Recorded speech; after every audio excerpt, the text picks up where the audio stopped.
تزدان رحاب الإيمان وتطيب حنايا الوجدان في هدايات.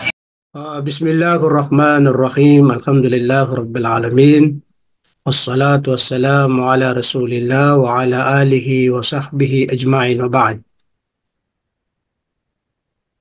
يقول الله تبارك وتعالى في الكتاب المنزل بعد أعوذ بالله من الشيطان الرجيم بسم الله الرحمن الرحيم اتل ما أوحي إليك من الكتاب وقم الصلاة إن الصلاة إن الصلاة تنهى عن الفحشاء والمنكر ولذكر الله أكبر والله يعلم ما تصنعون. Alhamdulillah, tayo po ay lubos na papasalamat sa dakilang lumika sa mga pagkakataon na kanyang pong ipinagkakalo po sa atin katulad po ngayon.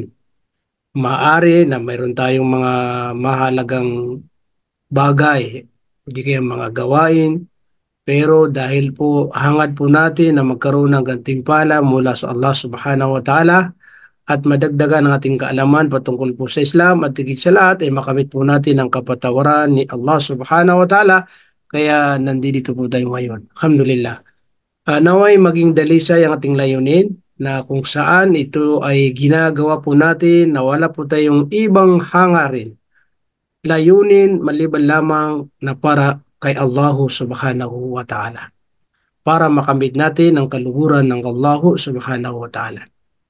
Kaya nararapat po na manatili yung tinatawag na ikhlas o dalisay. Opo. Dalawa po yun. Pag naging dalisay po ang ating mga gawain, opo, ng mga pagsamba ay una, tatanggapin po ng Allah subhanahu wa ta'ala at pangalawa, ay gagantimpalaan po ng Allah subhanahu wa ta'ala. Okay. Ngayon po mga kapatid namin sa pananampalatayang Islam, siyempre mga nakaraan, siguro mga ilang Huwebes, dito yung nakapag-aral, gawa po na mayroon tayong palaging kumbaga mga importanteng kumbaga gawain din sa Islamic Center. Opo. Kaya dito yung nakapag-aral sa mga nakaraan. So ito malaking pasasalamat po natin sa Allah dahil siyempre binigyan tayo ng pagkakataon. Okay. Ating pong ipagpapatuloy po ang ating kumbaga nasimulan. Bali, ang ating pong subject, no, tuwing Huwebes ay patungkol sa fiqh. Pag sinabi fiqh, ito'y pangkalahatan na kung saan sa mga batas po ng pananampalatayang Islam, higit sa lahat, ay patungkol sa kung saan mga batas, lalong-lalo na po sa pagdarasal. Kasi ang Huwebes na ito, araw na ito ay para lamang sa mga siyempre, sabihin po natin na sa mga bagong yakap ng Islam. Opo. At kung may mga nakakaatin po na matagal na sa Islam, welcome pa rin kayo, alhamdulillah. Kumbaga, pina-priority po natin yung mga baguhan dahil siyempre, pagbago ay wala pa silang gaano, no? Na kung saan na idea sa mga gawain sa mga pagsamba, lalong-lalo ng pagdarasal. Okay. Ngayon po ang ating nais pag-uusapan, nais ko pong ibahagi sa inyo ay patungkol po sa ano po ba ang mga kahigitan at kalamangan ng pagdarasal. Opo, di ba? Kailan pa rin na malaman po natin, maunawahan po natin, maiintindihan po natin kung ano ang mga makakamit natin na gantimpala, biyaya mula sa pagdarasal. Opo, yan ang pinakano po. Okay. Wag po natin kaligtaan ang pagdarasal ay pangalawa. Opo. Pangalawa sa tinatawag na Ruknul Islam. Ibig sabihin yung haligi sa pananampalatayang Islam. Di ba meron tayong 5 haligi sa pananampalatayang Islam? 5 haligi ng Islam. Una po, shahadatain. Ito ay ginawa po natin na kung saan magsasaksi po tayo na walang tunay na Diyos na dapat sambahin malibang kay Allah. Kaya tinatawag na shahadatain. Nagsasaksi po tayo na wala tayong karapat dapat sambahin malibang kay Allah. At nagsasaksi po tayo na si Muhammad ay kanyang sugat propeta ng Allah subhanahu wa ta'ala. Kaya tinatawag shahadatain. Dalawang pagsasaksi. Yung binanggit po natin nung tayo nag-embrace, kung matatanda niyo po, Ashhadu an la ilaha illallah wa ashhadu anna Muhammadan abduhu wa rasuluh. Ito yung dalawang saksi. Sa wikang Arabic, sa Tagalog, yung kanilang binagdad. Okay. Yan ang una po sa tinatawag na haligi ng pananampalatayang Islam. Pangalawa, iqamus sala ang pagdarasal. Ito pong ating pag-uusapan ngayon. Pangatlo, yung itauz zaka, yung pagbibigay ng obligadong kawanggawa sa mga may pera, mga mayayaman, at dumating o di kaya pumasok sa tinatawag na nisab na pwedeng kumbaga ibigay yung tinatawag na zaka. Halimbawa, yung 40 real, kung bibilangin natin, 1 real, yung 80 real, 2 real, yung 100 real ay kumbaga 2 point, opo, 5. Ibig sabihin, 2 real and 50 halal. Okay. Sa mga may pera po yun. So, pag tayo, wala po tayong gaanong yaman, hindi naman tayo obligado doon. Kaya, tayo pwedeng magsadaka, magbigay ng kawanggawa. Pero yung mismong zaka na obligado, hindi po tayo kumbaga inobligaduhan. Okay. Yun ang pangatlo. Pang-apat po yung tinatawag na as-sawmu Ramadan, yung pag-aayuno sa buwan ng Ramadan. Alhamdulillah, malapit na po ang buwan ng Ramadan. Bali kasi papasok ang buwan ng Ramadan March 11. Ngayon, 18 po ngayon. January 18, February, okay, isang buwan na mahigit, tapos 11. So, napakalapit to, di ba? Ayun, obligado rin ang pag-aayuno sa buwan ng Ramadan. Opo. So, bago yun, inshallah, magbibigay rin pa rin tayo ng paksa patungkol sa papalapit na buwan ng Ramadan. Okay. So, yun ang pang-apat. Pang-lima po ay ang pagsasagawa ng tinatawag na Hajj. Hijjul Baiti man istata'a ilayhi sabila. Yung pagsasagawa ng Hajj mismo doon sa Makkatul Mukarramah.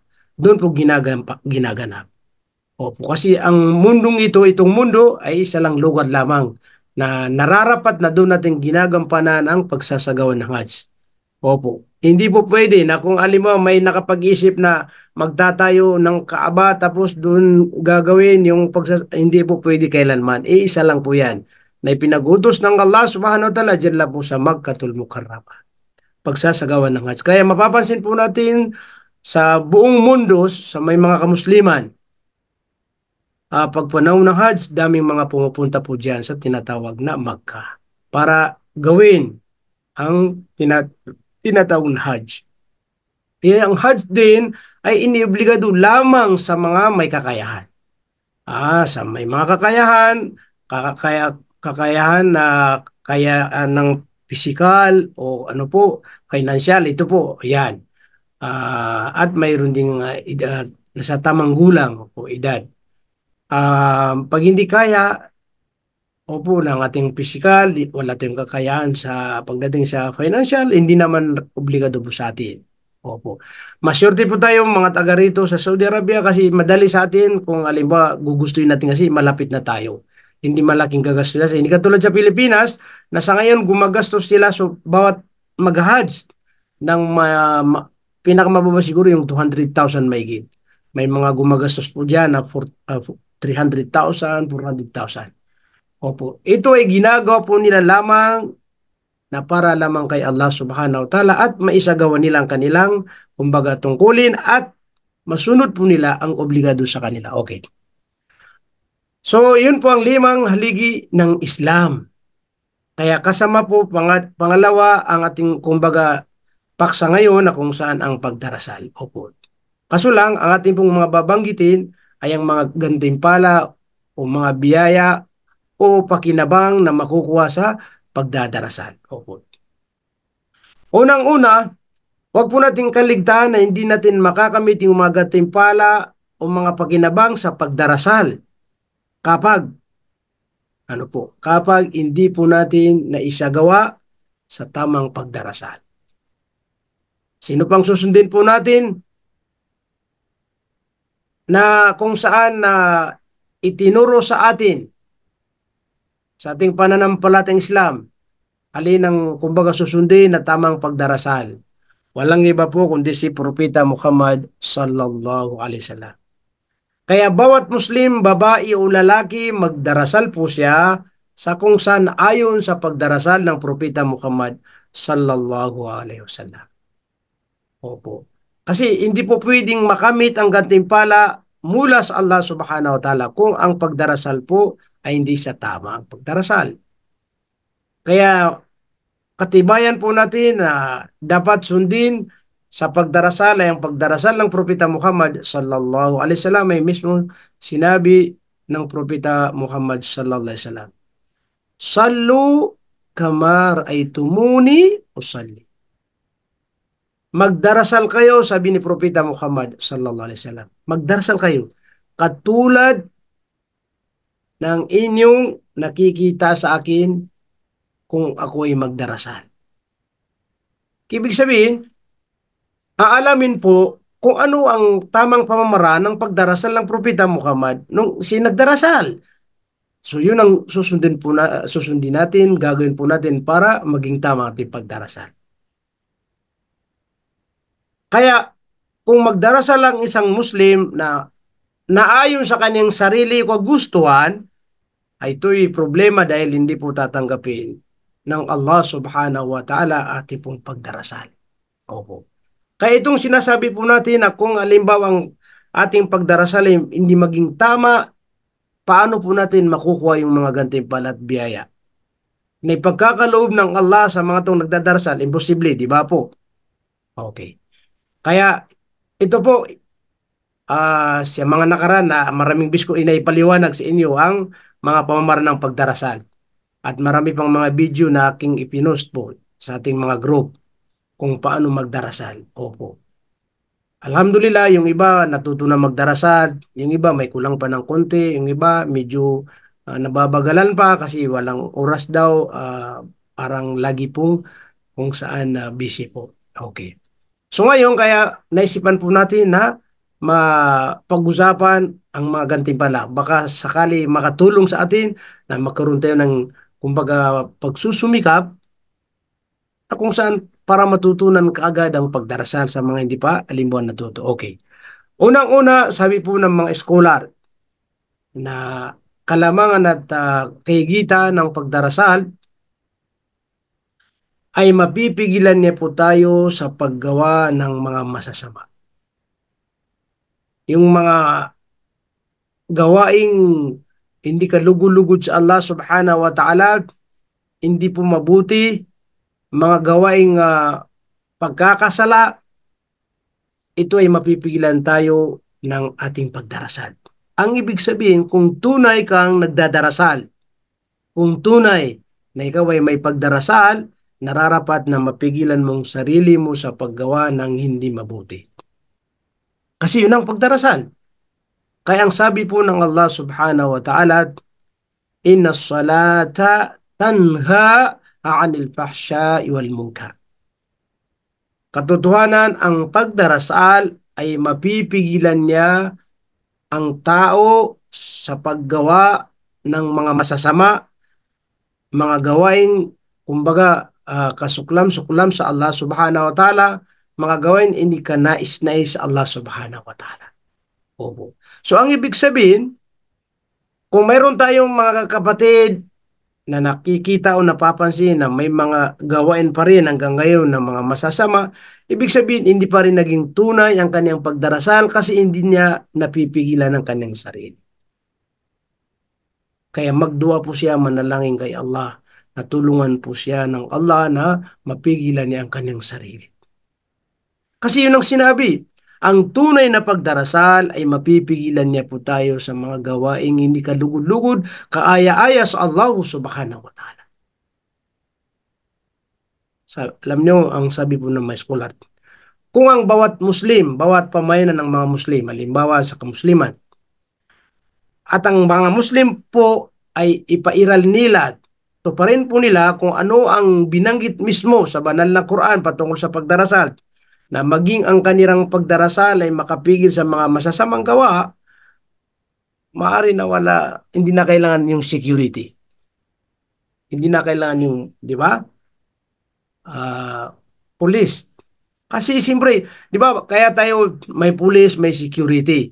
Dahil para doon sa mga manluloko, para doon sa gumagawa ng mga krimen, mga masasama, di ba? Kaya may security, may mga pulis kasi nagpo-protect po sila sa mga tao na baka kasi may mga manluloko, may mga masasamang isip, may mga sasamang gawain. So dahil po walang pagdarasal at hindi po tinutupad ang pagdarasal, hindi sinusunod ang tunay na pagdarasal, kaya hanggang ngayon may mga Muslim pa rin na nagsasabi na patuloy na gumagawa ng kalokohan. Tingnan niyo, dito sa Saudi Arabia, may mga kulungan dito, lagi tayong nakakabisita po. Minsan kasi pag may mga nakakulong na Pilipino, Pilipina, natatawagan po tayo minsan para mag-translate po sa kanila. Alam niyo po, siyempre, pagpasok sa kulungan, maraming nakakulong pa. Ilan ang kulungan dito? Meron dito sa bandang Rahmania, meron sa Tokba, meron dito rin sa isa, dala, tatlo, opo, apat, mga lima yata yung alam ko. Bukod pa sa Damam, marami po sa Damam. Doon po yung pinakamalaki sa Damam. Meron dito sa Tokba, medyo malaki-laki rin. Pero ang pinakamalaki sa Damam po. Di ba may mga Muslim na nasalong? May Arabo, Saudi, may Pakistan, may Bangladesh, may India, mga lagi na mga Muslim. Minsan pa mayroon pang mga Pilipino na Muslim. So bakit nakakulong? Dahil gumawa ng masama. Gumawa ng kalokohan. Kung may nangyari na nakulong na dahil sa pinagbintangan, yun ang sinasabi ng iba na hindi naman lahat ng nakukulong ay lahat may kasalanan. Tama naman po yun. Mayroon tayo talagang paniniwala pa rin doon sa may mga minsan nakukulong na napagbintangan. Pero hindi yung marami. Ang marami po yung talagang gumawa ng kalukuhan. So, tingnan niyo po.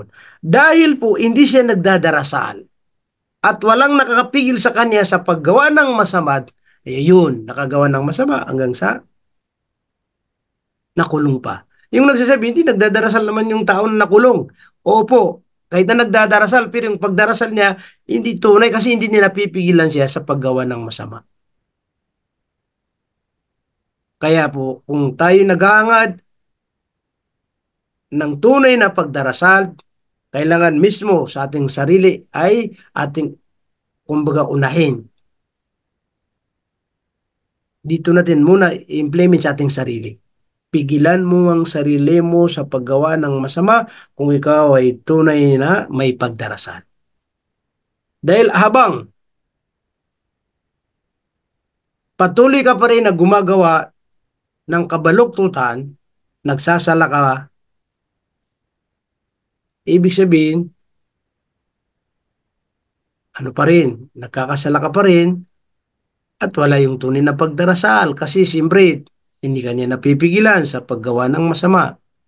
Opo, so ito po yung isa sa kalamangan ng pagdarasal o kahigitan ng pagdarasal kapag ang isang tao ay nagdarasal ng tunay, pinangangalagaan po niya ang kanyang pagdarasal, hindi po yung gagawa ng masama sa kanyang kapwang tao. Hindi yan magluloko, hindi yan, subhanallah. Dahil natatakot na baka hindi maging tunay ang kanyang pagdarasal, baka hindi tanggapin ang kanyang pagdarasal. Oh, subhanallah. Kaya ako at kayo rin at iba pang mga kapatid na mga nakikinig din. Tanungin po natin ang ating sarili kung ang ating pong bang pagdarasal ay napipigilan tayo.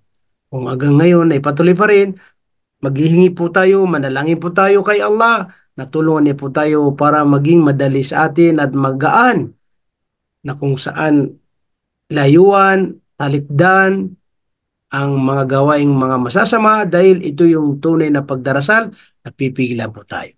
Subhanallah. Okay. So mahaba ang usapin po sa ating unang ibinigay na kung saan kalamangan at kahitan ng pagdarasal. Opo. Bastang malinaw, ang tunay na pagdarasal ay napipigilan po tayo sa mga gawain hindi kaaya-aya o po sa Allah subhanahu wa ta'ala kung saan mga kabaluktutan at mga masasamang gawain. Subhanallah. Okay. Pangalawa, pangalawa. Ang kalamangan ng pagdarasal, opo, ay sabihin po natin, isa ito sa, kumbaga, nakakahigit sa mga gawain. Kumbaga, yung mga gawain na kilos, wala pang obra sa tinatawag na pagdarasal. Opo, subhanallah. Nabanggit po natin kanina, di ba, pag yakap ng Islam, magbabanggit tayo ng shahadatain. Yung asyhadu an la ilaha illallah wa asyhadu anna Muhammadar Rasulullah. Pagkatapos daw ng shahadatain, sa ating pagbanggit, ang kasunod na pinakamainam sa mga kilos o gawain ay ang pagdarasal. Lalong-lalo na ang pagdarasal doon sa oras o natatakdang oras. Okay, ngayon pagdarasal na banggit. Pero pinakamainam pa rin na yung pagdarasal na doon sa natatakdang oras. Alimbawa, magbitin ng alimbawa. Magdadarasal po tayo ng duhur, salatu duhur. So ang pinakamainam pa rin ay doon pa rin sa ano po, liwaktiha, doon po sa oras na yun. Magsalat tayo ng asar doon sa oras na yun. Maliban kung mayroon kang ginagawa na hindi mo pwedeng iwan-iwanan dahil magkakaroon ng mas malaking problema, madalas natin ibinibigay na halimbawa yung mga doktor, may kasalukuyan na kanilang inooperahan. Di ba po? Siyempre, sa pag-opera, hindi yan pwedeng basta-basta aalisan mo yan. Kailangan sigurado yun, dahil siyempre, nakasalalay pa rin sa doktor kung ano pong mangyayari, di ba? Kung iwanan mo yun, tapos, di ba? Kaya pagkatapos mag-operasyon, saka na lang po balik magdarasal, pwede rin. Pero yung walang dahilan, nakatunga ka lang, naka-standby, nakaupo lang, nakaigat, at hindi ka nagdadarasal, ito'y masasabi na hindi po kabilang doon sa tinatawag na mainam o mahigit dahil siyempre hindi yun ang gusto ng Allah subhanahu wa ta'ala sa atin. Opo. Kaya may hadith ng Propeta Muhammad sallallahu alaihi wasallam. Ito ay kinwento ni Abdullah bin Mas'ud, naway kalugdan siya ng Allah subhanahu wa ta'ala. Qal, at nagsabi po siya, sa'altu Rasulullah sallallahu alaihi wasallam, tinanong niya ang Propeta Muhammad sallallahu alaihi wasallam, ayul amal afdal. Sabi niya kay Propeta Muhammad, ano yung gawain? Amal, ano yung gawain na mahigit, afdal, yung talagang nangunguna, opo, mahigit, na kumbaga malamang, nakakalamang. Tandaan niyo po, tatlo ang sinabi ng Propeta Muhammad sallallahu alaihi wasallam na kasagutan. Mayroong mga ibang hadith na mayroon ding tinutukoy na iba, pero itong isang hadith, may tatlo ang tinutukoy ng Propeta Muhammad sallallahu alaihi wasallam. Pero ang unang-unang sinabi ni Propeta Muhammad sallallahu alaihi wasallam, as-salatu liwaqtiha. Ang gawain daw na pinakamainam sa paningin ng Allah subhanahu wa ta'ala ay ang pagdarasal sa natatakdang oras niya. As-salatu liwaqtiha. Ito yung sinasabi natin. Pag duhur, salatu duhur, magsala ka sa oras na yun. Tapos asar, magsala ka sa oras na yun kasi yun ang tatakdang oras.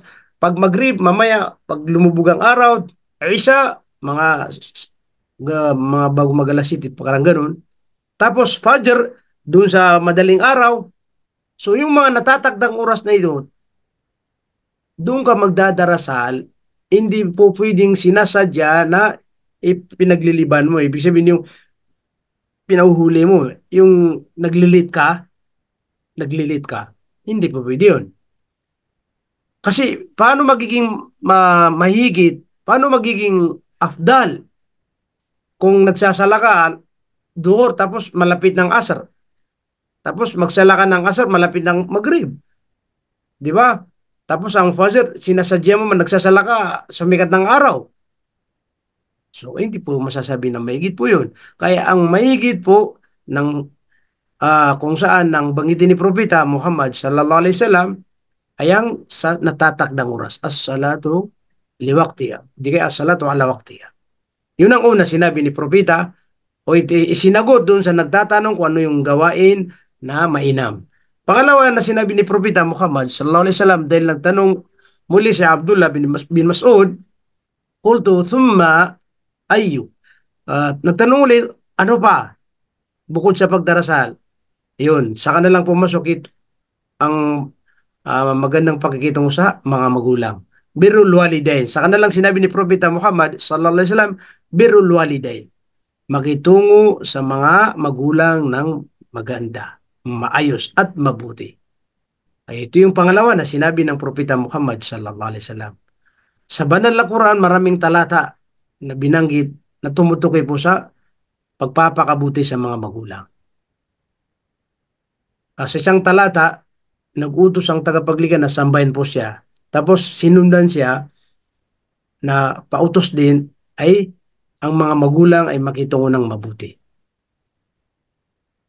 Ito ang sinabi ng Allah subhanahu wa ta'ala. Kung ba sambahin ang Allah subhanahu wa ta'ala at huwag magtambal. Sambahin ang tagapaglikha at huwag magtambal sa kanya. Pero yung kasunod, wa birrul walidin ihsana, at makitungo ng mahusay, mabuti sa mga magulang. Subhanallah. Makitungo po sa kanila ng mabuti, mahusay. Kung may mga magulang na buhay pa sila pero kung makitungo ka sa kanila hindi maganda, hindi po ibig sabihin nun ay kahit na nagdadarasal ka ay malapit ka pa rin sa paningin ni Allah subhanahu wa ta'ala. May kulang. Kasi isipin mo, nag-utos ng Allah na sambahin si Allah subhanahu wa ta'ala na hindi tayo magtatambal. Pero ang kasunod ay makitungo sa mga magulang ng maayos, mabuti. Di ibig sabihin, napakahalaga ang birrul walidain, ang makikitungo sa mga magulang ng mabuti. Ipinagbawal sa mga Muslim, sa mga anak na Muslim na kung makipag-usap sila sa mga magulang, ay iwasan na makapagsalita ng medyo mataas ang boses, medyo makapagsalita ng parang hindi na tinatanggap yung salita ng kanyang magulang, yung bang naiinis, ayan. Maray talata po yun sa banal na Quran. Wala taqul lahuma uff. Wag kayong magsalita para sa kanilang dalawa. Wag kayong magsalita sa inyong mga magulang ng yung salitang parang hindi mo, parang duda ka, hindi mo tinatanggap yung kanyang mga salita. Parang ano ka, di ba? Hindi yun. Ang ibig sabihin nun, lagi ka nagsasalita ng mabuti sa mga magulang.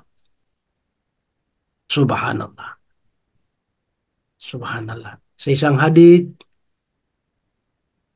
ang mga nanay natin ay kumbaga, sabi nga ng nagpapaliwanag, kumbaga ating paraiso ay kumbaga baba ng apak ng ating mga magulang, mga nanay. Subhanallah. So, ibig sabihin noon, ang mga magulang, lalong-lalo na sa nanay po natin, kung gusto mong makapasok sa paraiso, magpakita ka sa kanya ng napakagandang pag-ugali. Ayusin mo ang pakikitungo sa kanya. Ang pakikitungo sa mga magulang ng mabuti, ito yung isinagot ng Propeta Muhammad sallallahu alaihi wasallam sa nagtatanong na kung sino ang may karapatan sa mga tao, na kung saan nangunguna, na dapat doon siya magpakabait, doon siya magpakabuti. Nasusundin kung anong mga sasabihin niya. Nagtanong sang mama. So may tatlong sagot ng Propeta Muhammad sallallahu alaihi wasallam. Pare-pare siyang sagot. Nang tanong siya, sabi ng propeta, ummuk, yung nanay mo, makitungo ng mabuti. Subhanallah, ummuk. Nagtanong uli, sino pa? Sabi niya, ummuk, yung nanay mo ulit. Nagtanong, sino pa? Sabi niya, ummuk. 3 beses niya sinabi. Sino pa? Sabi ng mama. Sabi ng propeta Muhammad sallallahu alaihi wasallam, abuk, ang iyong magulang, ang iyong tatay. Tingnan niyo po. Yung nanay, 3 beses po. 3 beses na sinabi ng propeta Muhammad sallallahu alaihi wasallam na pinaka may karapatan na kinakailangan magpakabait ka sa kanya, sumunod ka sa kanya ng ganap, ay ang ating nanay. Nanay, nanay, 3 beses. Saka na lang, pangapat, 1 bis lamang na binanggit yung tatay po natin. Siyempre, lahat po tayo nakakalam po. Pagdating po kung sinong naghihirap, sino ang dumaan ng hirap, siyempre hindi po mapapantayan ng mga nanay po natin. Sinong nagdala sa atin ng matagal? 8 buwan mahigit, 9 buwan mahigit, minsan may 10 months pa mahigit. Di ba yung mga nanay? Hindi yung mga tatay? Siyempre, lang mga tatay, naghahanap buhay po sila. Pero iba pa rin yung hirap na dinanas ng mga nanay po natin. Allah. Isipin mo sa ilang buwan, may kasama kumbaga sa hindi ka makatakbo ng mabilis, hindi ka makaupo ng maayos, hindi ka maiga ng maayos kasi dahil may dala-dala kang palagi na bata. Ikaw yun. Allah. Ang masakit pa doon, nung ikaw ay pinanganak ng nanay mo. Di ba? Ipinanganak tayo ng mga nanay natin. Sobra sakit. Mga nauna na walang mga operasyon, di ba? Normal na panganak.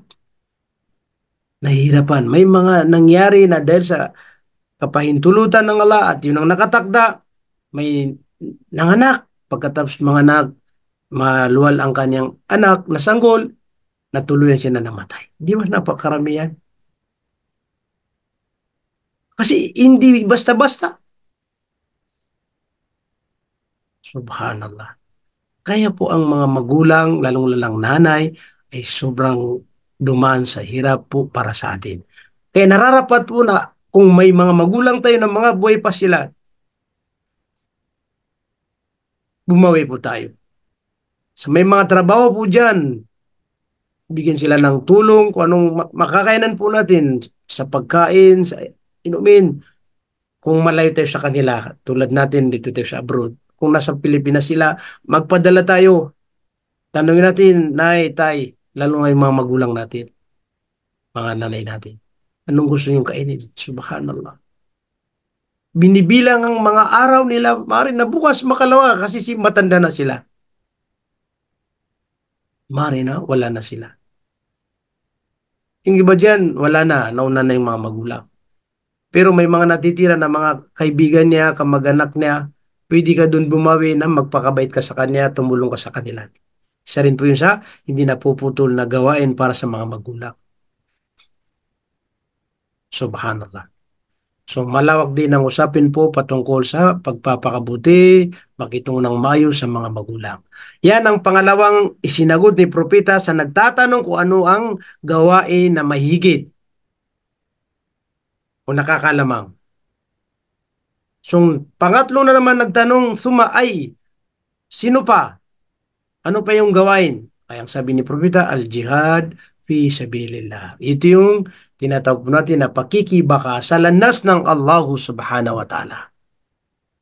Bakit po nasabi na isa ito sa mahigit na gawain? Eh, siyempre, ang isipin mo, buhay mo, ang ibubuhis mo. Subhanallah. Hindi lang kayamanan. No, sige, magbigay ka. Total, pwede mapalitan. Ang buhay, kapag nawalang buhay, wala nang ipapalit. Isa lang buhay natin ay pinagkaloob ng Allah subhanahu wa ta'ala. Okay, al-jihad fi sabilillah, ang pakikibaka sa landas ng Allah. Ang sabi po ng mga scholar, ang jihad, pag sinabi na jihad, maraming klase o ori ng mga jihad. magsermon, magturo, gumawa ng libro, kabilang po tinatawag na jihad, ibig sabihin yung pagsusumikap. Opo.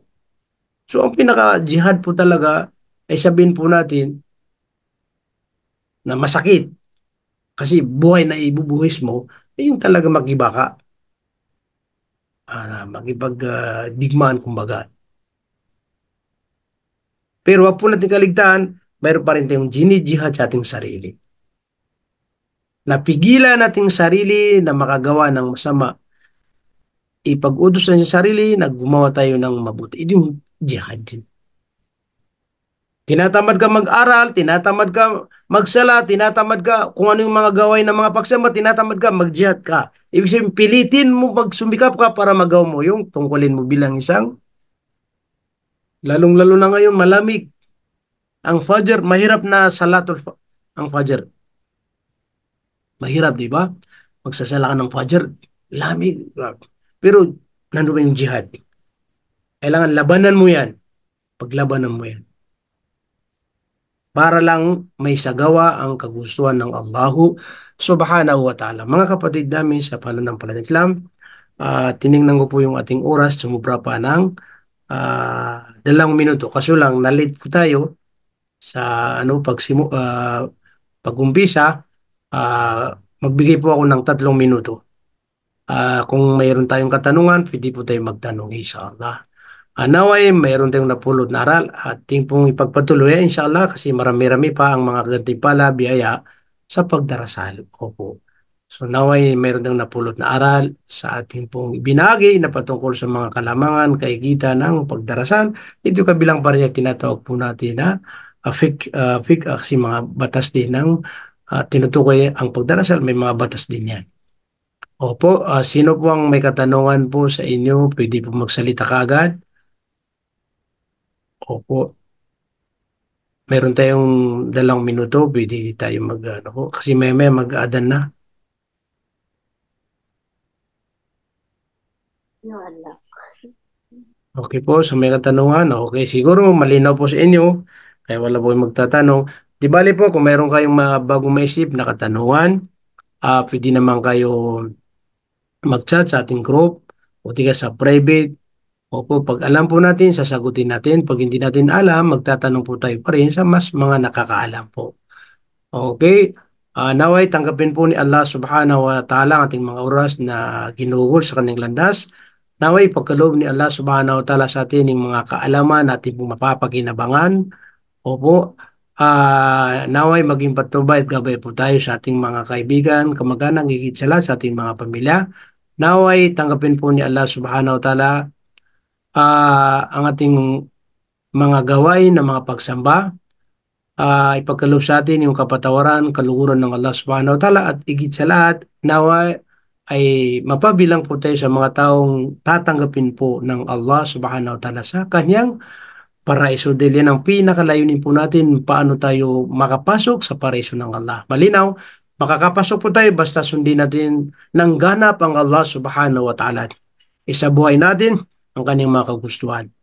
Kung ano man ang mga pagsamba na ipinag-utos niya, gawin po natin na naayon sa pamamaraan ni Propeta Muhammad sallallahu alaihi wasallam. Inshallah po, oras na tayo bawin ng buhay, ay matatanggap po tayo sa paraiso ng Allah subhanahu wa ta'ala. Inshallah po, hanggang dito po lamang. Abangan niyo po, meron din tayong programa every Friday sa mga hindi pa nakakatin. Inshallah bukas, 1:30 hanggang 2:30, ito'y permanent po, inshallah. Hanggang dito po lamang. Subhanallah wa bihamdi, subhanakallah wa bihamdik. نشهد أن لا إله إلا أنت ونستغفرك ونتوب إليك برحمتك يا أرحم الراحمين والسلام عليكم ورحمة الله وبركاته جزاكم الله خيرا. Pagkatapos daw ng shahadatain sa ating pagbanggit, ang kasunod na pinakamainam sa mga kilos o gawain ay ang pagdarasal. Lalong-lalo na ang pagdarasal doon sa oras o natatakdang oras. Okay, ngayon pagdarasal na banggit. Pero pinakamainam pa rin na yung pagdarasal na doon sa natatakdang oras. Halimbawa, magbitin ng halimbawa. Magdadarasal po tayo ng duhur, salatu duhur. So ang pinakamainam pa rin ay dun pa rin sa ano po, liwaktiha, dun po sa oras na yun. Magsalat tayo ng asar dun sa oras na yun. Maliban kung mayroon kang ginagawa na hindi mo pwedeng iwan-iwanan dahil magkakaroon ng mas malaking problema, madali na, madalas natin ibinibigay na halimbawa yung mga doktor, may kasalukuyan na kanilang inooperahan. Di ba po? Siyempre, sa pag-opera, hindi yan pwedeng basta-basta aalisan mo yan. Kailangan sigurado yun, no? Dahil siyempre, nakasalalay pa rin sa doktor kung ano pong mangyayari, di ba? Kung iwanan mo yun, tapos, di ba? Kaya pagkatapos mag-operasyon, saka na lang po balik magdarasal, pwede rin. Pero yung walang dahilan, nakatunga ka lang, naka-standby, nakaupo lang, nakaigat, at hindi ka nagdadarasal, ito'y masasabi na hindi po kabilang doon sa tinatawag na mainam o mahigit dahil siyempre hindi yun ang gusto ng Allah subhanahu wa ta'ala sa atin. Opo. Kaya may hadith ng Propeta Muhammad sallallahu alaihi wasallam. Ito ay kinwento ni Abdullah bin Mas'ud, naway kalugdan siya ng Allah subhanahu wa ta'ala. At nagsabi po siya, Sa'altu Rasulullah sallallahu alaihi wasallam. Tinanong niya ang Propeta Muhammad sallallahu alaihi wasallam, Ayul amal afdal?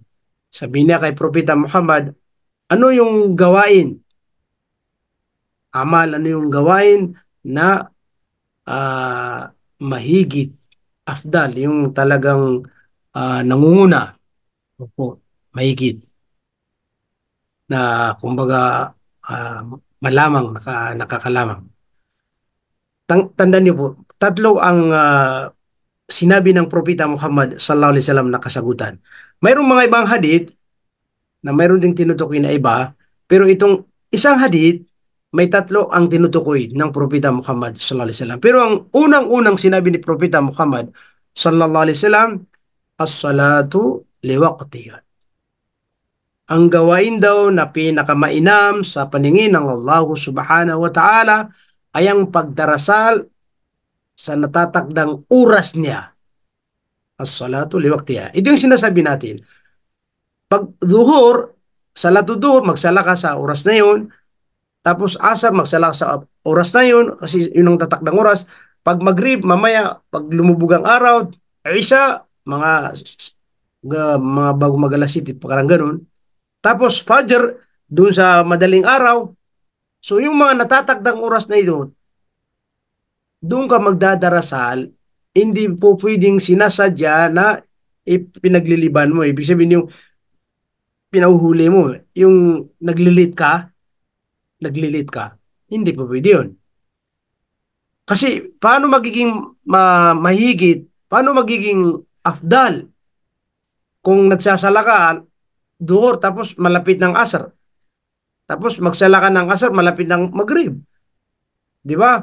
Tapos ang fajr, sinasadya mo man nagsasala ka sumikat ng araw.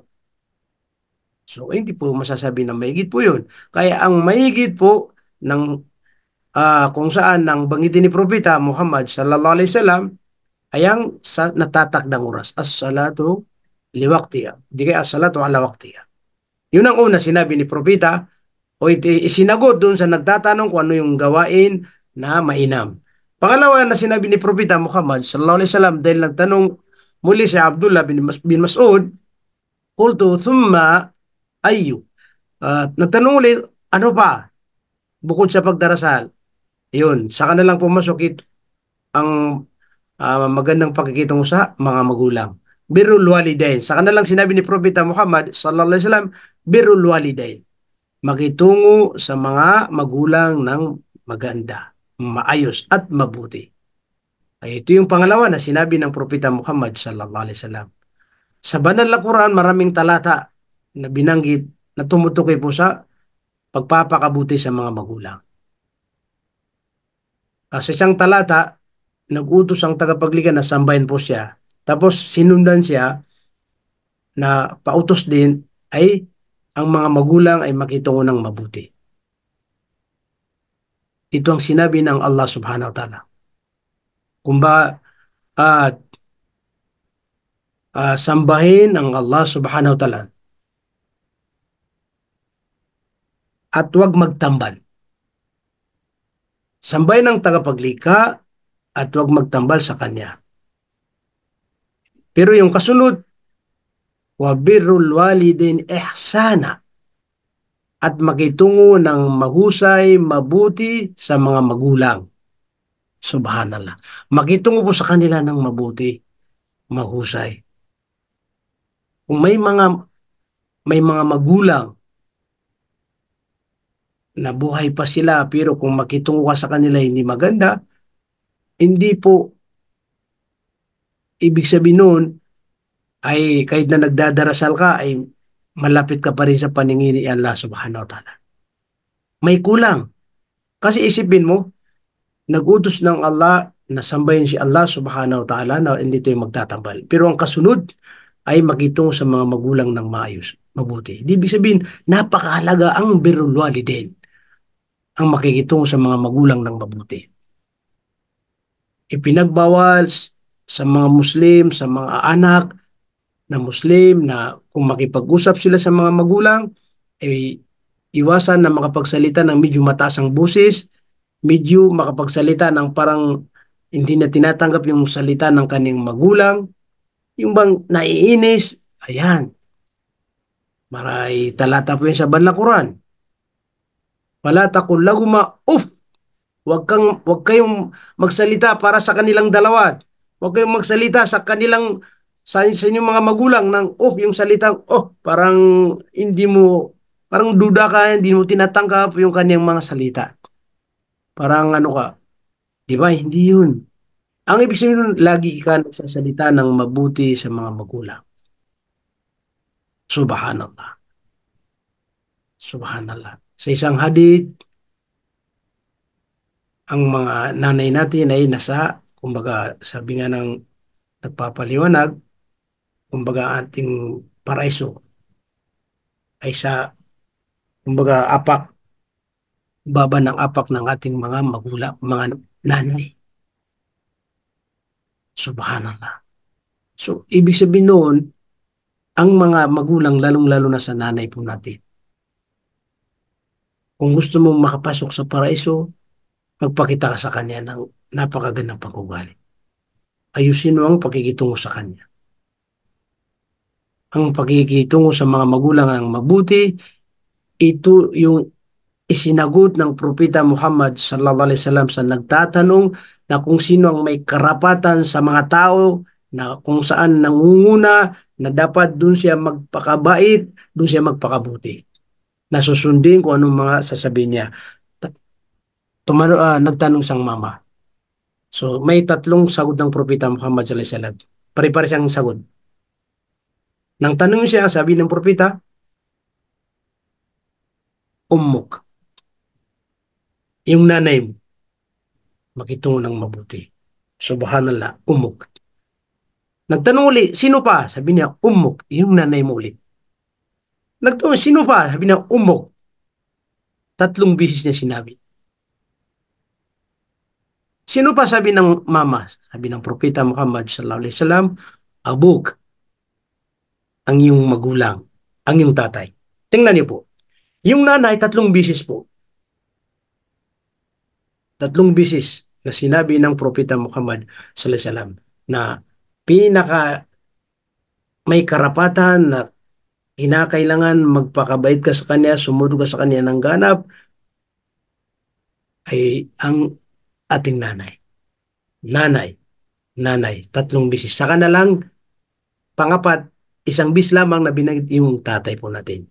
Siyempre, lahat po tayo nakakalam po. Pagdating po kung sinong naghihirap, sino ang dumaan ng hirap, siyempre hindi po mapapantayan ng mga nanay po natin. Sinong nagdala sa atin ng matagal? 8 buwan mahigit, 9 buwan mahigit, minsan may 10 months pa mahigit. Di ba yung mga nanay? Hindi yung mga tatay? Siyempre, ang mga tatay, naghahanap buhay po sila. Pero iba pa rin yung hirap na dinanas ng mga nanay po natin. Allah. Isipin mo sa ilang buwan, may kasama kumbaga sa hindi ka makatakbo ng mabilis, hindi ka makaupo ng maayos, hindi ka maiga ng maayos kasi dahil may dala-dala ka palagi na bata. Ikaw yun. Allah. Ang masakit pa doon, nung ikaw ay pinanganak ng nanay mo. Di ba? Ipinanganak tayo ng mga nanay natin. Sobra sakit. Mga nauna na walang mga operasyon, di ba? Normal na panganak. Nahihirapan. May mga nangyari na dahil sa kapahintulutan ng Allah at yun ang nakatakda, may nanganak. Pagkatapos manganak, maluwal ang kanyang anak na sanggol, natuluyan siya na namatay. Di ba napakaramihan? Kasi hindi basta-basta. Subhanallah. Kaya po ang mga magulang, lalong-lalang nanay, ay sobrang dumaan sa hirap po para sa atin. Kaya nararapat po na kung may mga magulang tayo ng mga buhay pa sila, bumawi po tayo. So may mga trabaho po dyan, bigyan sila ng tulong kung anong makakainan po natin sa pagkain, sa inumin. Kung malayo tayo sa kanila, tulad natin dito tayo sa abroad. Kung nasa Pilipinas sila, magpadala tayo. Tanungin natin, nay, tay, lalo nga yung mga magulang natin, mga nanay natin. Anong gusto niyong kainin? Subhanallah. Binibilang ang mga araw nila, maaari na bukas makalawa kasi matanda na sila. Maaari na, wala na sila. Yung iba dyan, wala na, nauna na yung mga magulang. Pero may mga natitira na mga kaibigan niya, kamag-anak niya, pwede ka dun bumawi na magpakabait ka sa kanya, tumulong ka sa kanila. Isa rin po yun sa hindi napuputol na gawain para sa mga magulang. Subhanallah. So malawak din ang usapin po patungkol sa pagpapakabuti, makitungo ng mayo sa mga magulang. Yan ang pangalawang isinagot ni propeta sa nagtatanong kung ano ang gawain na mahigit o nakakalamang. So pangatlo na naman nagtanong, suma ay, sino pa? Ano pa yung gawain? Ay ang sabi ni propeta, al-jihad fi sabilillah. Ito yung tinatawag po natin na pakikibaka sa landas ng Allah subhanahu wa ta'ala. Bakit po nasabi na isa ito sa mahigit na gawain? Eh, siyempre, ang isipin mo, buhay mo, ang ibubuhis mo, subhanallah, hindi lang kayamanan. No, sige, magbigay ka ng magbigay ka. Total, pwede mapalitan. Ang buhay, kapag nawalang buhay, wala nang ipapalit. Isa lang buhay natin ay pinagkaloob ng Allah subhanahu wa ta'ala. Okay, al-jihad fi sabilillah, ang pakikibaka sa landas ng Allah. Ang sabi po ng mga scholar, ang jihad, pag sinabi na jihad, maraming klase o ori ng mga jihad. Magsermon, magturo, gumawa ng libro, kabilang po tinatawag na jihad, ibig sabihin yung pagsusumikap. Opo. So ang pinaka-jihad po talaga ay sabihin po natin na masakit kasi buhay na ibubuhis mo, ay yung talaga makibaka, makipag-digmaan kumbaga. Pero wag po natin kaligtaan, mayroon pa rin tayong jinijihad sa ating sarili. Napigilan nating sarili na makagawa ng masama. Ipag-utos na sa sarili na gumawa tayo ng mabuti. Ito yung jihad din. Tinatamad ka mag-aral, tinatamad ka magsala, tinatamad ka kung ano yung mga gawain ng mga pagsama, tinatamad ka, mag-jihad ka. Ibig sabihin, pilitin mo magsumikap ka para magawa mo yung tungkulin mo bilang isang, lalong-lalo na ngayon, malamig. Ang Fajr, mahirap na salatul ang Fajr. Mahirap, di ba? Magsasala ka ng Fajr, lamig. Pero, nandun ba yung jihad? Kailangan labanan mo yan. Paglabanan mo yan. Para lang may sagawa ang kagustuhan ng Allahu subhanahu wa ta'ala. Mga kapatid namin sa pananampalatayang Islam, tiningnan ko po yung ating oras, sumubra pa ng 2 minuto. Kaso lang, na-late po tayo sa pag-umpisa, magbigay po ako ng 3 minuto. Kung mayroon tayong katanungan, pwede po tayong magtanong inshallah. Naway mayroon tayong napulot na aral at ating pong ipagpatuloy inshallah kasi marami-rami pa ang mga gantimpala, biyaya sa pagdarasal. Opo. So naway mayroon tayong napulot na aral sa ating pong ibinagi na patungkol sa mga kalamangan, kaigitan ng pagdarasal. Ito kabilang pa rin yung tinatawag po natin na kasi mga batas din ng tinutukoy ang pagdarasal, may mga batas din yan. Opo, sino po ang may katanungan po sa inyo? Pwede po magsalita kaagad. Opo, meron tayong 2 minuto, pwede tayo ano po, kasi may mag-aadan na. Wala. Okay po, so may katanungan. Okay, siguro malinaw po sa inyo, kaya wala po yung magtatanong. Di bali po, kung meron kayong mga bagong maisip na katanungan, pwede naman kayo mag-chat sa ating group o di ka sa private. Opo, pag alam po natin, sasagutin natin. Pag hindi natin alam, magtatanong po tayo pa rin sa mas mga nakakaalam po. Okay? Naway tanggapin po ni Allah subhanahu wa ta'ala ang ating mga oras na ginugol sa kanyang landas. Naway pagkaloob ni Allah subhanahu wa ta'ala sa atin yung mga kaalaman natin pong mapapakinabangan. Opo. Naway maging patnubay at gabay po tayo sa ating mga kaibigan, kamag-anak, higit sa lahat sa ating mga pamilya. Naway tanggapin po ni Allah subhanahu wa ta'ala ang ating mga gawain na mga pagsamba, ipagkaloob sa atin yung kapatawaran, kaluguran ng Allah subhanahu wa ta'ala at higit sa lahat, nawa ay mapabilang po tayo sa mga taong tatanggapin po ng Allah subhanahu wa ta'ala sa kanyang paraiso. Dahil yan ang pinakalayunin po natin paano tayo makapasok sa paraiso ng Allah. Malinaw, makakapasok po tayo basta sundin natin ng ganap ang Allah subhanahu wa ta'ala. Isabuhay natin ang kanyang mga kagustuhan. Kung ano man ang mga pagsamba na ipinag-utos niya, gawin po natin na naayon sa pamamaraan ni Propeta Muhammad sallallahu alaihi wasallam. Inshallah po, oras na tibawin ng buhay, ay matatanggap po tayo sa paraiso ng Allah subhanahu wa ta'ala. Inshallah po, hanggang dito po lamang. Abangan niyo po, mayroon din tayong programa every Friday sa mga hindi pa nakakatin. Inshallah bukas, 1:30 hanggang 2:30. Ito'y permanent po, inshallah. Hanggang dito po lamang. Subhanallah wa bihamdik. Subhanakallah wa bihamdik. نشهد أن لا إله إلا أنت ونستغفرك ونتوب إليك برحمتك يا أرحم الراحمين والسلام عليكم ورحمة الله وبركاته جزاكم الله خيرا